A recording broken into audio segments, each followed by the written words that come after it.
গোপন সূত্রের খবরের ভিত্তিতে সোমবার সকালে প্রচুর পরিমাণ অবৈধ 180 ফুট কাঠ বোঝাই দুটি গাড়ি আটক করল খোয়াই বন দপ্তর। ঘটনার বিবরণে খোয়াই বন দপ্তরের আধিকারিক সুস্মিতা দাসে জানিয়েছেন, রবিবার রাতে গোপন খবরের ভিত্তিতে সোমবার সকালে খোয়াই বাইজলবাড়ি থানার অন্তর্গত ওয়ারেন 2 বাড়ির সংলগ্ন স্থানে গোপন সংবাদের ভিত্তিতে উত পেতে বসেছিল বন দপ্তরের কর্মীরা।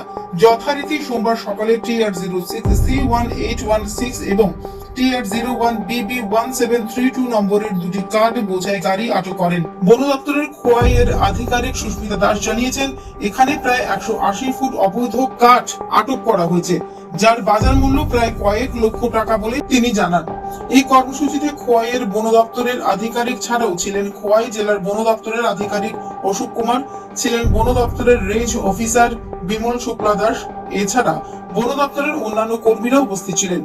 শ্রীমতী দাস এও জানান, অনেকদিন পর খোয়াই বন দপ্তরের বিশাল সফলতা, তবে বন দপ্তর গত বেশ কিছুদিন ধরে এই ধরনের অবৈধ কাঠ উদ্ধার করতে সক্ষম হয়েছে বনদস্যুদের হাত থেকে। এই ধরনের অভিযান আগামী দিনও জারি থাকবে বলে জানান বন দপ্তরের আধিকারিক সুস্মিতা দাস। সিক্রেট ইনফরমেশনের ভিত্তিতে আমাদের খোয়াই এফপিও স্টাফ সবাই কাল রাত্র 12টা থেকেই বাইরে বসেছিলেন, বিভিন্ন জায়গায় পেট্রোলিং করে স্ট্র্যাটেজি বানিয়ে প্ল্যান বানিয়ে এমবুশে বসে দুইটা গাড়ি সিজ করা হয়েছে পাগলাবাড়ি ওয়ারেন 2 বাজার এরিয়া থেকে।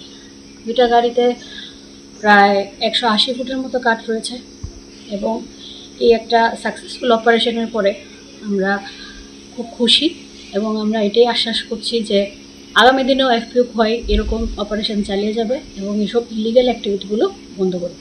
Bureau report, news updates Tripura.